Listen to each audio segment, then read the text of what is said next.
like to hand over the floor to Mr. Rajat Gupta of Go India Advisors. Thank you, and over to you, sir. Thank you, Pavitra. Good afternoon, everybody, and welcome to Capri Global Capital Limited earnings call to discuss the Q1 FY21 results. We have on the call Mr. Rajesh Sharma, Managing Director, Mr. Ashok Agarwal, Associate Director of Finance, Accounts, Legal and Compliance, and Mr. Hardik Shah, Vice President, Corporate Strategy. We must remind you that the discussion on today's call may include certain forward-looking statements and must be therefore viewed in conjunction with the risk that the company faces. May I now request Mr. Rajesh Sharma to take us through the company's business outlook and financial highlights, subsequent to which we'll open the floor for Q&A. Thank you, and over to you, sir. Thank you, Rajat. Good afternoon, everyone, and thank you all for joining us on this call. I would like to start by saying that all of us at Capri Global Capital hope you, your friends, and your families remain safe and healthy during this unprecedented global health crisis. As I stepped back and thought about talking to you this quarter, I thought back to our discussions of last quarter's result. We had 1,000 of customers who had already approached us in April asking for assistance in terms of paying their loans and new loan requests out of panic. Against this extremely challenging backdrop, I am very proud of my colleagues the way they managed to support our clients in the midst of crisis and through massive uncertainty is indeed commendable. I would now like to discuss some key metrics of first quarter financial performance for FY21. First and foremost, I would like to provide you all with the moratorium update. When Reserve Bank of India announced loan moratorium, initially for 3 months, the customers were under confusion that moratorium implies interest waiver during the period of loan moratorium, and they have to pay exact EMI which they are not paying now later, and hence opted for moratorium. To tackle this misunderstanding, we circulated Excel calculators which are easy to use to each of our customer relationship manager to educate customers about adverse impact of opting for moratorium on their financials by sharp shoot up in the loan tenor. Post reaching out to customers and educating them about adverse impact of opting moratorium had resulted into customers who had earlier opted for moratorium also started paying their EMI who had the money. Hence, number of customers under effective moratorium, the customer who opted initially moratorium, but later on started servicing their EMI dropped and across our all business verticals. When customers realize that by opting a 3-month moratorium, depending on their tenor of the loan and rate of interest, they might end up paying 9, 10, 12, even some cases 15 EMI, and it means 3 to 5 times money than they are willing not to pay now. There is a sharp change in their repayments. So in MSME, the effective moratorium cases in terms of count came down to 28% in June versus 45% in April. And in terms of POS, it came down to 38% versus 53% in April. In housing finance, the effective moratorium cases in terms of count came down to 20% in June versus 30% in April. And in terms of POS, down to 24% in June versus 33% in April. In construction finance and direct lending combined, the moratorium cases came down in terms of count to 35% versus 50% in April. And in terms of POS, came down to 46% in June versus 56% in April. Also, our relentless focus on collection has resulted in sharp improvement in customers, including moratorium cases servicing EMI month-to-month basis. MSME in terms of count, customer including, assuming that there is no moratorium given, servicing EMI for current month or earlier month increased to 72% in June from 55% in April. In terms of POS, customer servicing EMI for current month and earlier month increased to 62% in June from 47% in April. As regards home loan, in terms of count, customer including moratorium, servicing EMI for current month or earlier month increased to 80% in June from 70% in April. In terms of POS, customer servicing EMI increased to 76% in June from 67% in April. Based on the interaction with our customers, we have gathered that most of enterprises in semi-urban and rural areas are already back on track. They have started resuming their operations by end of May and June, first week depending on the lockdown guidelines. While those in major urban centers, which are epicenter of COVID cases in India, should hopefully normalize by starting improving from the mid of August, and by October end or so, we expect them also be normalized. Hence, customer servicing EMI should also improve further going forward. During the period, we maintained robust level of liquidity and capital to tackle through the COVID crisis, and almost 4.9 billion of cash and cash equivalents and healthy capital adequacy ratio of 41%. Additionally, we managed to raise incremental bank lines of roughly 10.5 billion with INR 10.7 billion of undrawn lines at the end of the quarter. We believe that, so here the important point to note, from April to June quarter, we have raised fresh bank line about 10.5 billion rupees. We believe the granularity and retail nature of our loan assets is assuring to our banks, while large ticket lenders are finding it difficult for incremental liquidity. At the back of strong liquidity, the company has not sought any moratorium from any of the lenders. On the contrary, Capri has made a prepayment of loans ahead of its repayment schedule of rupees 311 crores in Q1 FY21 to reduce the overall cost of funds.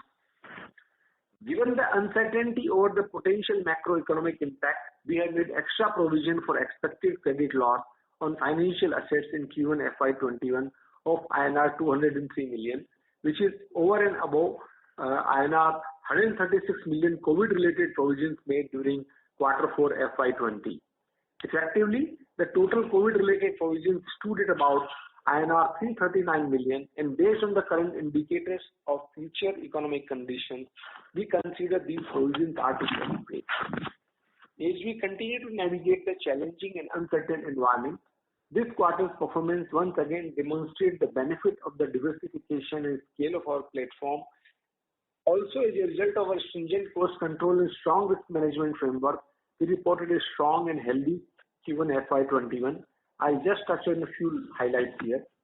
Our net interest income stood about INR 929 million for Q1 FY21 with NIMs at about 9.2%.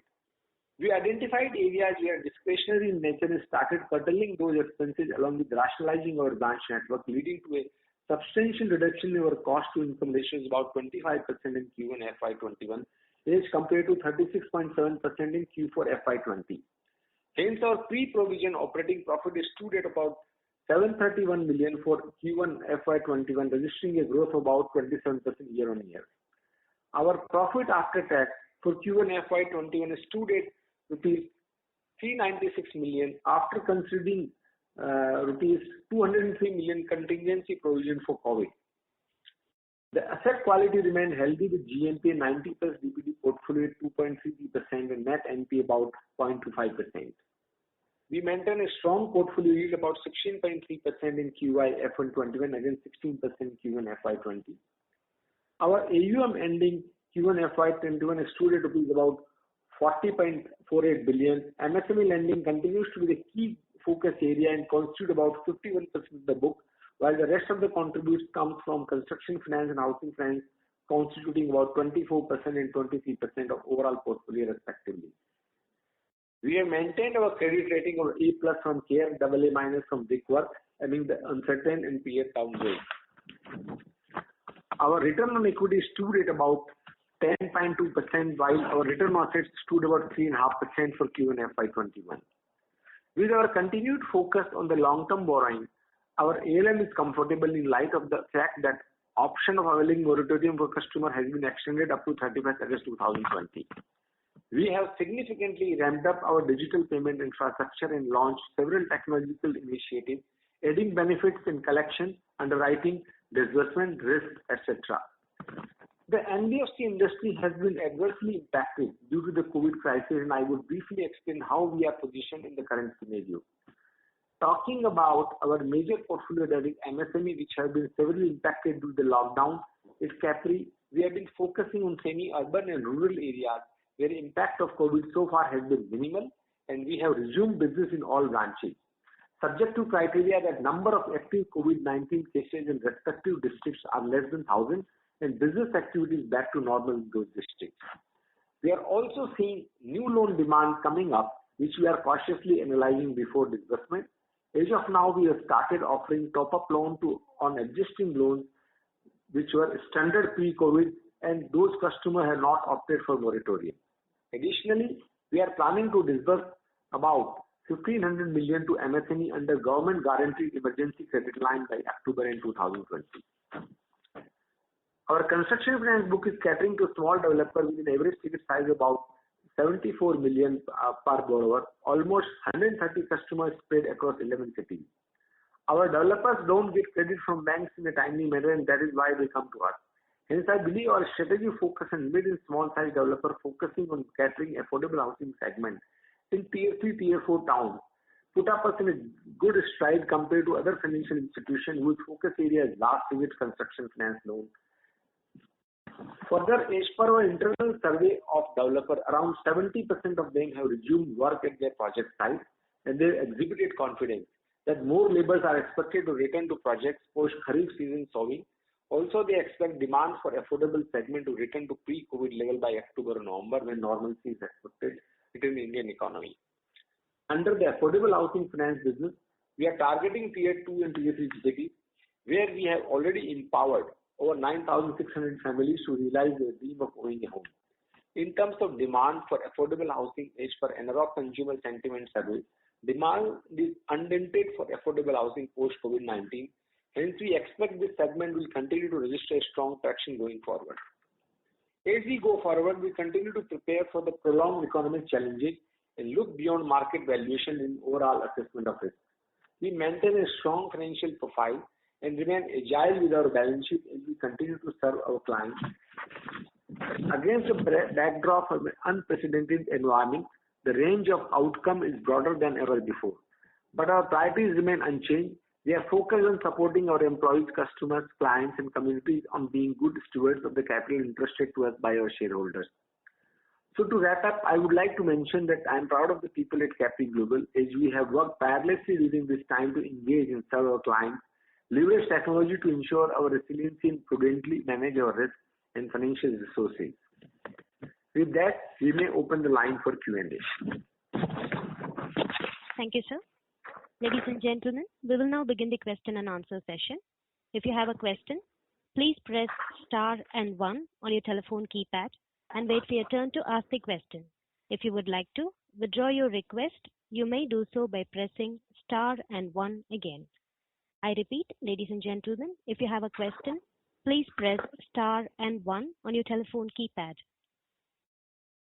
We have first question from Raghav Kabra from Excel Investments. Please go ahead. Good afternoon, sir. I have a couple of questions.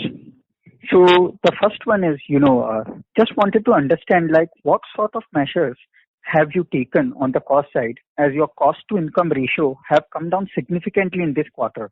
And how would the same react over the rest of the financial year? If you could provide us with some guidance over this. So your first question, first question related to cost measures. Yes. What we have done, that we analyzed some of the branches where the productivity was lower.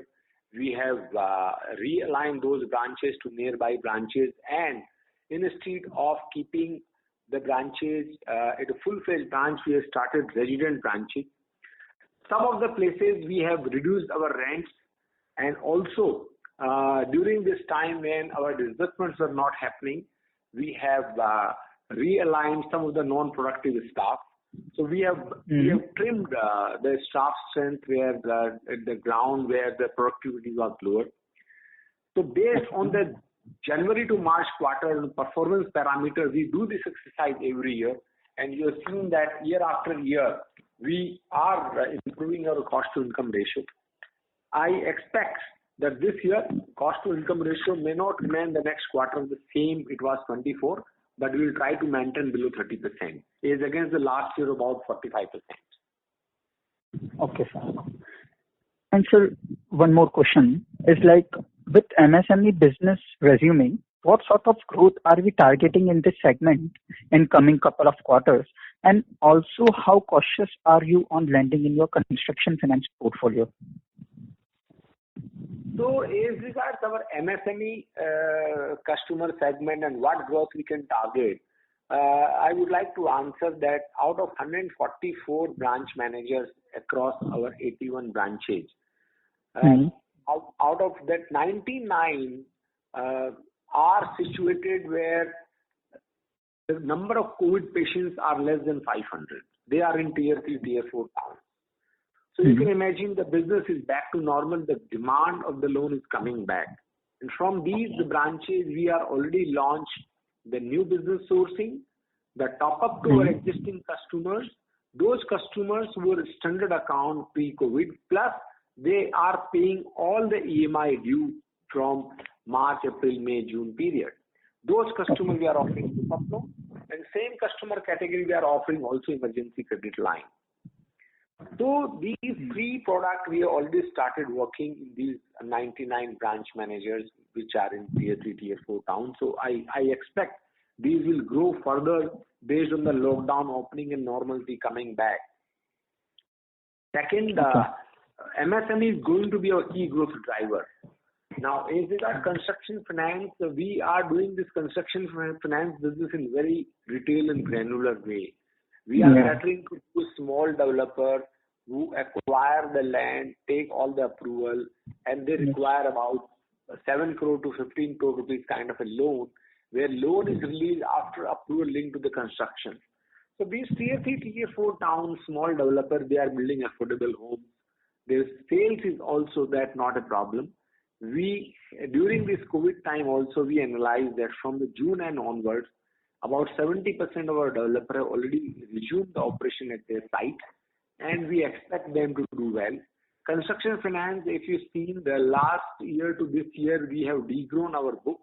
Our major focus is going to be MSME and affordable housing, but we expect our construction finance to remain at the same level what it is now. So whatever the repayments are coming to, that action will grow. In absolute terms, book may not grow in construction finance. Book will continue to grow in MSME and affordable housing. Okay, sir. Okay, sir, that's it. I will come back and keep for further questions. Thank you. Thank you, sir. Ladies and gentlemen, if you have a question, please press star and 1 on your telephone keypad. We have next question from Ravikant Bhatt, an individual investor. Please go ahead. Sir, thanks for the opportunity. Just two questions from my end. One is, I will just pick up from the answer which you gave to the previous question. This is more to gain a qualitative understanding as to if you have surveyed your customers or done some channel checks as to how their businesses are. You did mention about tier 3 and tier 4 towns. So between February this year, which was the last full month of operation before the lockdown set in, and May when we had a full lockdown to now, how have businesses done? As in, when do your customers expect their businesses to be normalized? What level are they vis-a-vis Feb 20 level? And any impact assessment that you have done? If you could just comment a bit more on this.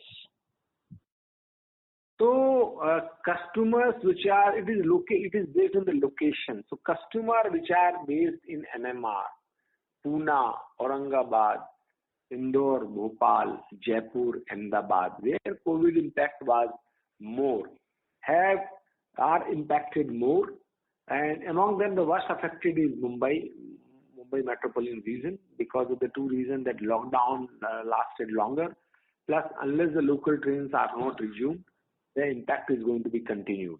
However, we have very less activity in MMR region.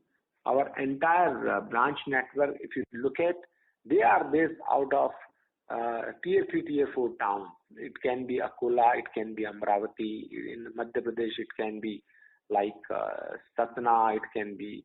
So these are kind of towns we are situated. So our 99 out of 144, as I said, are located in tier 3, tier 4 towns where number of active COVID patients are less than 500. And their normalcy is back. So there is not going to be impact. So they are already full-fledged, they are back. When we connect our sales team, our collection team, when they go to market, sometimes we do the check, ask them to do a WhatsApp call live and show us how the activity and the market to test check, and we found they are back to normalcy. So these are the places, locations where doing business will not be a problem. The collection is showing the same trend that our collection efficiency is coming back to better in these smaller town branches, and new business demand is coming back. So I expect that yes, about 50-60% capacity of us we are able to disburse, and this we should get back this capacity to about 80% by October end or so. So, sir, the customers which are still under effective moratorium, would it be fair to say that these are also in the more worse affected areas of COVID? Or are these distributed again into the tier 3, tier 4 towns where they might still be observing some bit of caution and might actually start repaying once things are more normalized? So I think the July end, we will see the trend is improving.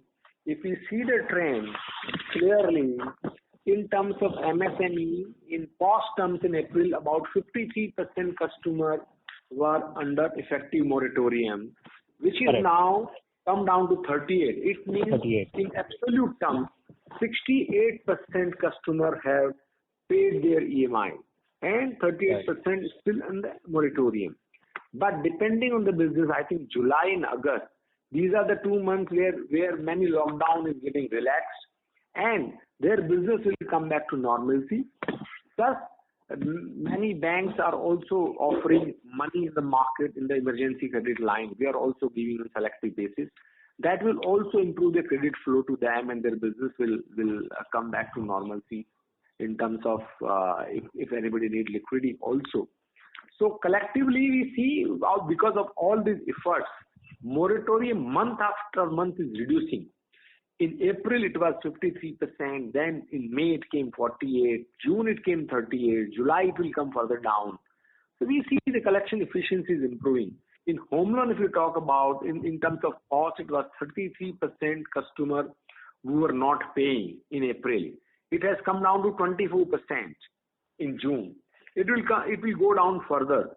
So effectively, with the relaxation in lockdown and business coming back, I am sure these small customers are very cautious not to increase their interest burden. All their account, important property of theirs is mortgaged with us.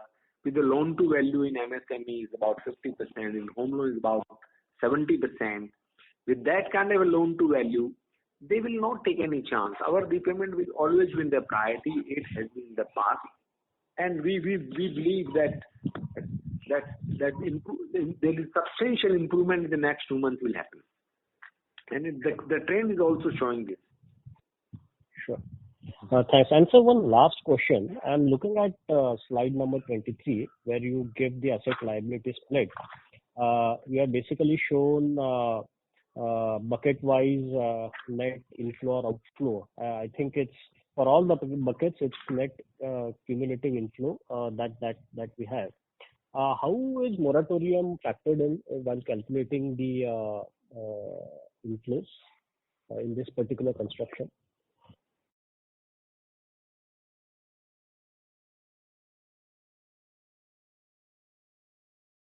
These are the numbers which have been taken after considering moratorium numbers. The same number we are also required to submit to Reserve Bank of India.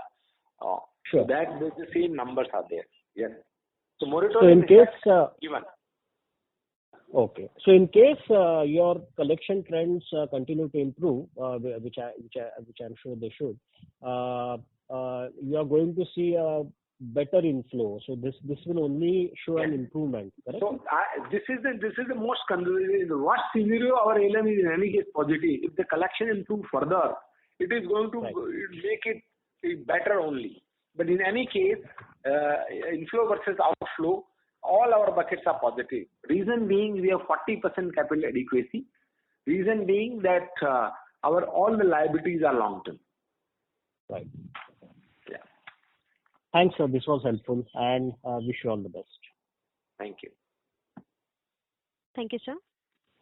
Ladies and gentlemen, if you have a question, please press star and 1 on your telephone keypad. We have next question from Preeti Singh from Value Investments. Please go ahead.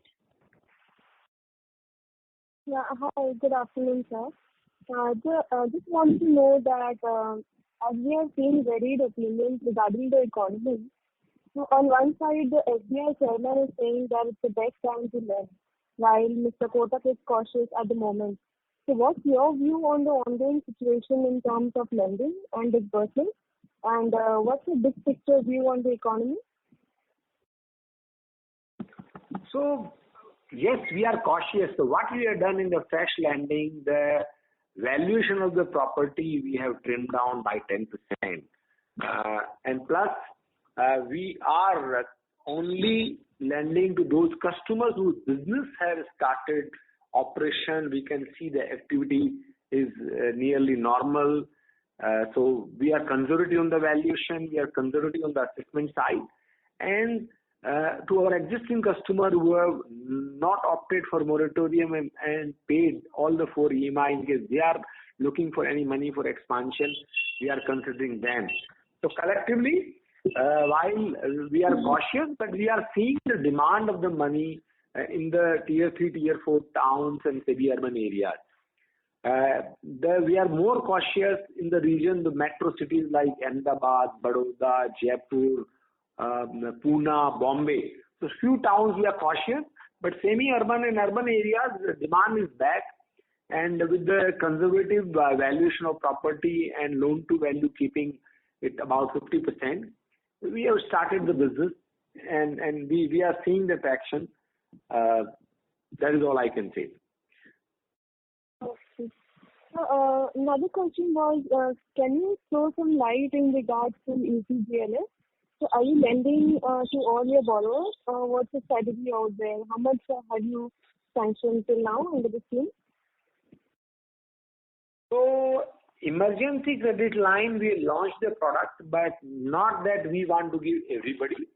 So we have made the 3 category of criteria. Customers who are standard on April 29 and have not opted for moratorium and paid all the 4 EMI. Category 1. Category 2 is customer who have standard account on Feb end, but out of 4 EMI they have paid 3 or 2. So this is the second category. And the third category is customer who is standard and have paid at least 1 EMI. We are not going to those customers who were, while the emergency credit line allow that we can lend even to customers who are into 1 to 60 DPD on February 29, but we are more conservative. We are not giving to them. We are giving only the customer who is standard and paid at least 1 EMI. So we categorize into different categories, and plus their business should have resumed, and only we are lending. We are more comfortable giving top up to our existing customer for the reason being that emergency credit line tenure is only 4 years, so their EMI amount will be much higher. If the same customer, if I give the top up under our top up scheme, then the tenure can be 10 years, their EMI will be lower, so there will be less pressure on their cash flow. So we are preferring more our top up loan than the emergency credit line. Okay, sir. So my last question would be, what's your strategy on the small finance bank going forward? So going forward, I think our board have authorized us to explore and to prepare. So they have given in principle approval for small finance bank. We'll internally work out the plan, take the help, appoint an advisor to advise us, maybe some good accounting firm or maybe somebody else will evaluate that. And we'll make a business plan. We believe in long run, that is the way we can control our liabilities and raise the deposits from customers. Plus, we can do a lot of cross-sell of other products. So looking at the long-term vision, what we want to do, this is the one step towards where we want to do in a banking side. So I think, yeah, thank you. Yeah. Thank you, sir. Thank you, ma'am. We have next question from Nischint Chawathe from Kotak Securities. Please go ahead. Yeah, hi. Thanks for the opportunity. Just a couple of questions. Now, if I look at your slide on moratorium, what is very clearly visible is, now if you look at supposing slide number 7, your loans under effective moratorium have come down from 45% in April to 38 in May and I think 28 in June, which I guess is a function of the fact that you have been educating the customers and telling them that, that they should not opt for a moratorium. Having said that, when you look at the percentage of loans under moratorium, which is the third line, that's actually been kind of going up from 50 to 55% and to 57%. So I was wondering, why is it so that people are kind of, on one side, more people are signing up for moratoriums on a month-on-month basis, although, after signing up for moratorium, they are paying the EMIs as well. So that is a trend we have also seen. So on our portal, and at the moment they write a letter to us, we, for the regulatory compliance purpose, we record them under moratorium. However, the moment we receive the letter, then our relationship manager makes the call, our customer care makes the call that in case you choose this moratorium of 3 EMI or 6 EMI, you have to pay maybe 10 EMI or maybe 15 EMI. So when they realize this, then they start paying based on their capability. So initially, I think they may not be aware, that may be the reason, but we follow a simple procedure that anybody who written us a letter or a mail officially with us that I want to opt for moratorium, as per RBI directive, we put them on a moratorium. But we persuade them to pay. So that is the reason we have came out with the effective moratorium calculation. But I wonder why would people, more people kind of, write letters or sign up as the month progresses, because if ideally, collections are picking up or things are getting better, you would have lesser people signing up, right? So why are people approaching you in the first place? And as the month progresses, more and more people are approaching. The kind of customer we deal with, they are not that savvy in a financial terminology, and we deal with all the customers who don't have income proof. So I do not, we are not able to figure out this way, but yes, we clearly seen they simply receive a mail or simply we receive a letter that they wanted to moratorium. Maybe they think not by not paying, they have to pay exact number of same EMI. But once they are educated, we have clearly seen the difference that even after customer who opted for moratorium, they start repaying the EMI. So perhaps they are not aware of this mechanism, so they write the mail and letter. But as a matter of RBI compliance, we have to register them. The moment we receive a mail, we have to record the moratorium report to RBI numbers also.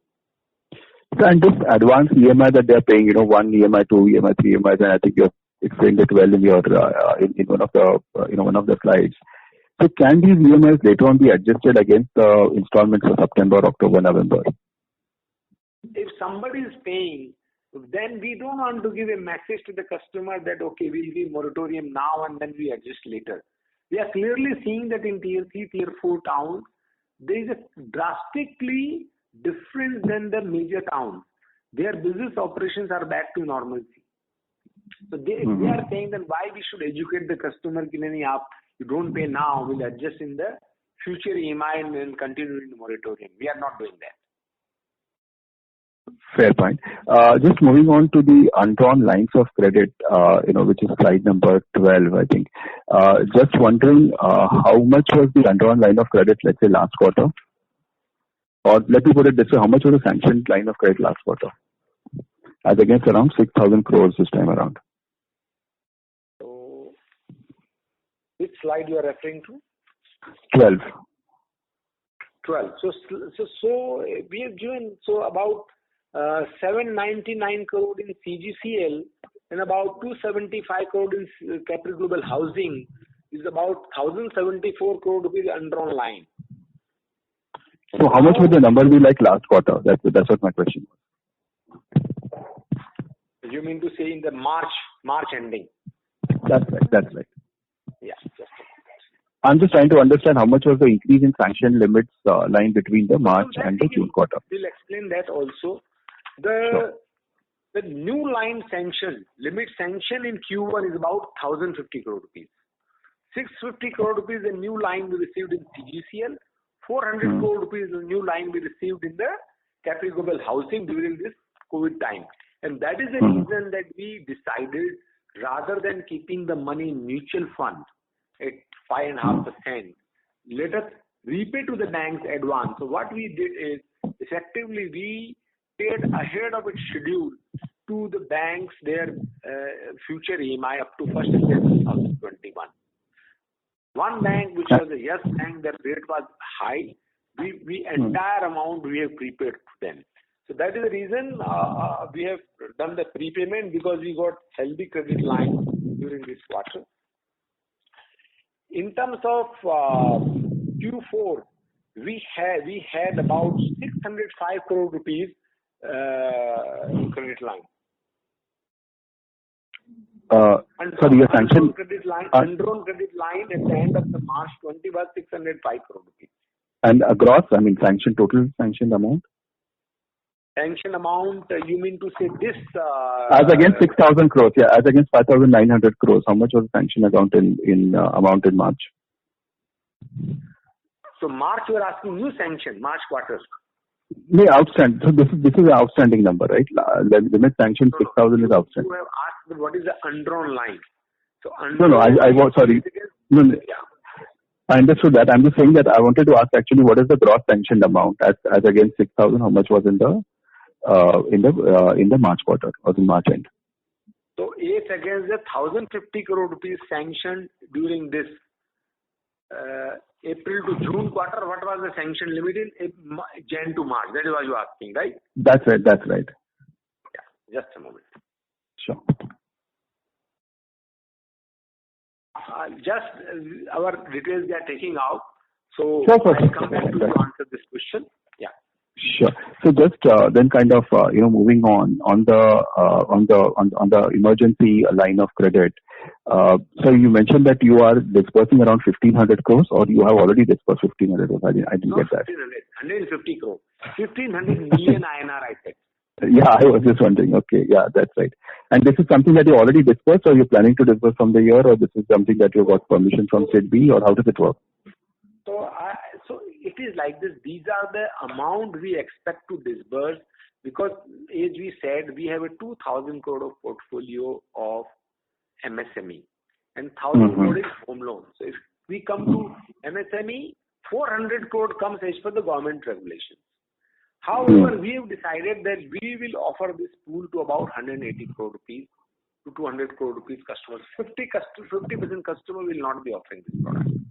Now, among this eligible customer, we hope 2/3 will take, but it will depend on the customers whether they really need the money. Or we expect about 150 crore we may do under emergency credit line. Assuming that now individual borrowers are also allowed. Now, consolidated basis against 1,050 crore rupees new sanction in April to June quarter. Last quarter it was about 485 crore. Total limit sanction was 450. What do you want?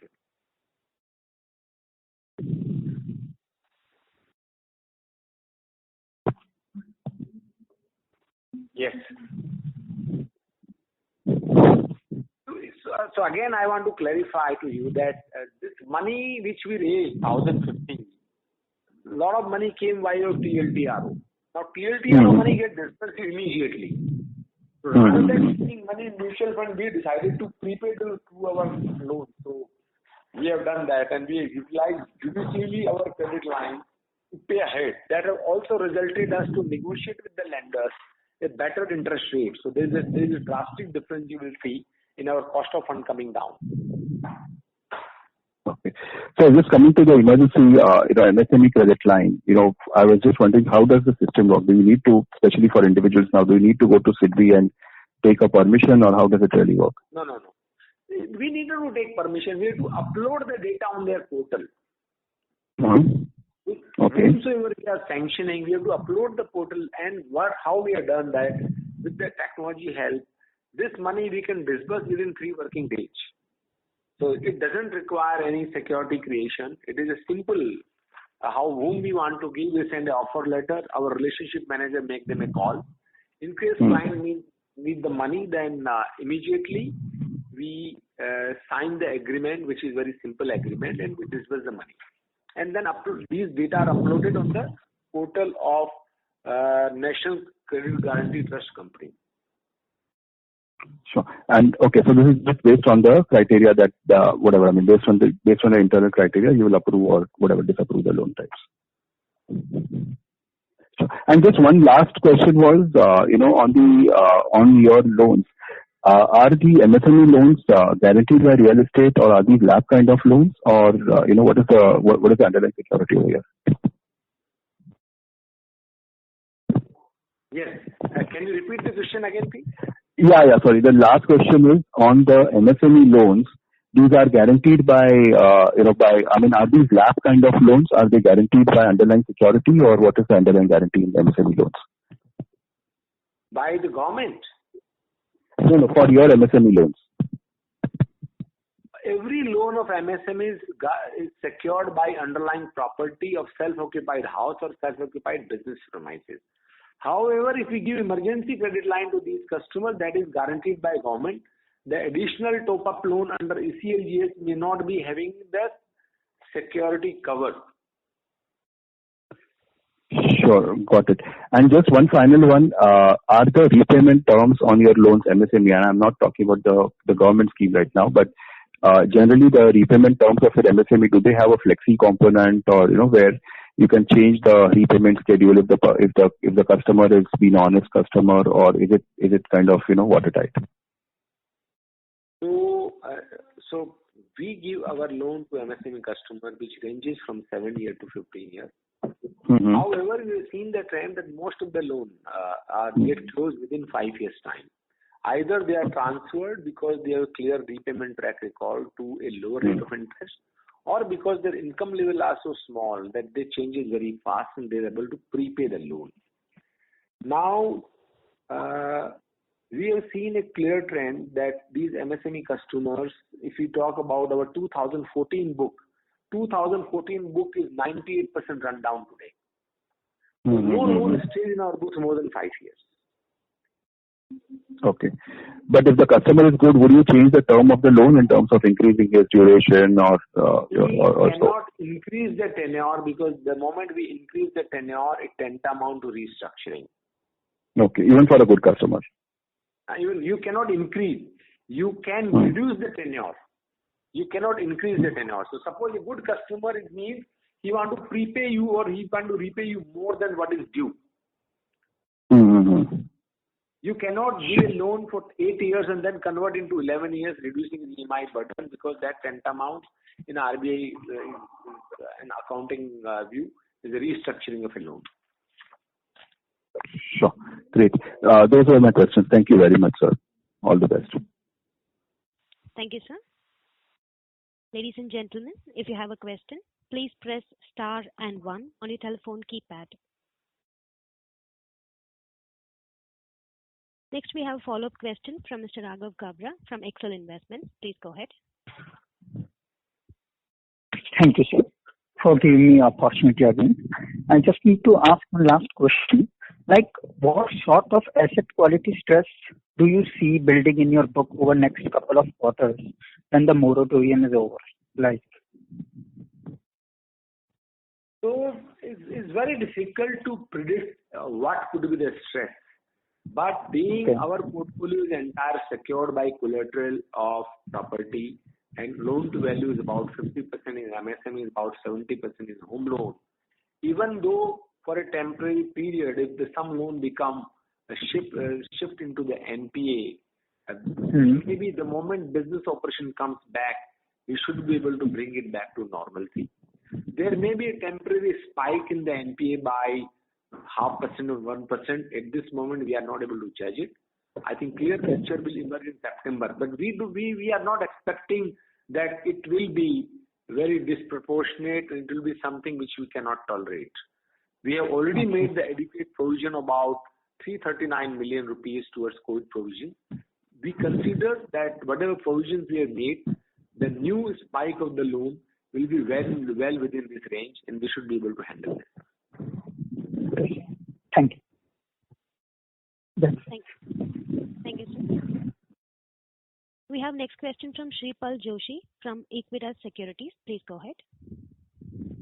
Hello, sir. Good afternoon. So my question is with our collection efficiency. So we have highlighted what is our moratorium book and how that has sort of, changed or moved. But what was our collection efficiency vis-a-vis our receivables? So, what was your monthly receivable for April, May, and June, against which how much you have received? Yes. So assuming that no customer has opted for any moratorium, let us assume that. In that case, in MSME, out of whatever was due, we received 47% in terms of POS in April, which has improved to 62% in June. In home loan, April it was 67%, which has improved to 76%. So in terms of MSME, 38% customers are not paying, and in the home loan, about 24% customers are not paying. Rest all are paying. This is assuming no moratorium has been given. If you give the moratorium effect, that will be much higher. Yes. Okay. So this is okay. Assuming no moratorium is given. Okay. Assuming there is no moratorium concept, then how many customers are not paying? Is 38% in MSME and 24% in home. Okay. And then what would be that sort of a scenario for our construction finance segment? Construction finance segment, about 54% customers are paying, so 46% customers are not paying. Okay. And so how have we seen the trend there, like from say April to May to June in the construction finance book that I'm talking about? So construction finance, April it was 56% were not paying.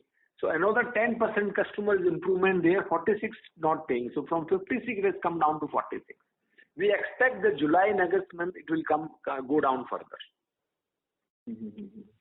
And then just one the data that I'm seeing here on slide number 7 and also on slide number 8, I see the total number of customers dropping, marginal drop. So is that just a closure of loan account or something else? Yeah, there are some few loans account have been closed, and that is the reason there is a fall of number of count of the customers. Okay. So then my next question is on the construction finance segment. So as I know that we are broadly present in the Western geography, wherein the impact of COVID has been high, and although we are in let's say smaller sort of a job, say tier 2, tier 3 geographies, but how has been the trend there? Like I understand 70% construction activity has resumed. But what are our coverage levels for our exposures? How are we seeing the new inquiries for our developers? So what are some of the trends that you will be getting to know post your interaction with the developers? So we have realized that the location specific, these are the trends. So MMR and Pune is the worst affected, but all other centers like Chennai, Vijayawada, Surat, Baroda, Ahmedabad, Jaipur, these are the places where construction activity on the site have resumed. They are able to mobilize the worker. They are resuming the operation.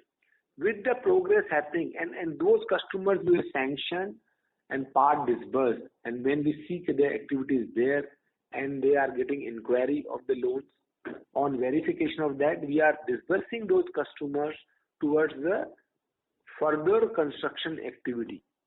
So we are supporting them also in terms of that they can start the construction and complete the project quickly. It is only Bombay based and selectively Pune it is affected more. But rest of the location, the resumption of the work on the sites have already started. Sir, so like since we are one of those vendors who are into last mile financing, right, for construction finance. So, so how is it different for somebody who has a say who is in the advanced stage of construction vis-a-vis somebody who was at say 50-60% of construction of the site? So are we seeing some difference in terms of inquiries or conversion of actual sale happening in those sort of scenarios for the developers? So actual sales, we are project to project, if you analyze, differ from town to town and site on site and location to location. But some of the customers are seeing some inquiry and the sales have started. But I think that is not much. What is important for the customers and for our customers, that once the work start on the project, then the inquiry convert into the sale. So what is really important, that they should see consistently on the side work is going on. Then only an inquiry will convert into the sales transaction. And we are ensuring that the locations which are not impacted, which is the work is started, we should support them. So after 1 month or so, they start work. But all the inquiry, they will be able to convince and convert into the sales. Okay, sir. Okay, those were broadly my questions. Thank you so much, sir, and have a good luck for the next call. Thank you. Thank you, sir. Ladies and gentlemen, if you have a question, please press star and 1 on your telephone keypad.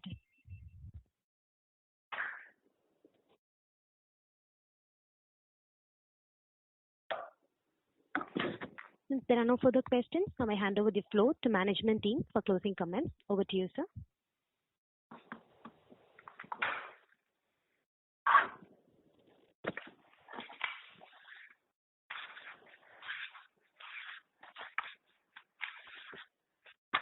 Yes, thank you all. Thank you for joining the call. I think at Capri, we'll continue to remain focused on lending on MSME and affordable housing segment. They are the same category of customer, same income level, same geographies, and we have built expertise in ground understanding of them. So our focus is going to remain the same. We have, as I mentioned, with the various technological initiative and with the sharp focus on bringing our cost to income ratio down, we see that we'll continue to do the well, and we'll continue to work on our strategies. Thank you so much. Thank you, sir. Ladies and gentlemen, this concludes your conference for today. Thank you for your participation and for using Dur Sabha's conference call service. You may disconnect your lines now. Thank you and have a pleasant day. Your conference is no longer being recorded.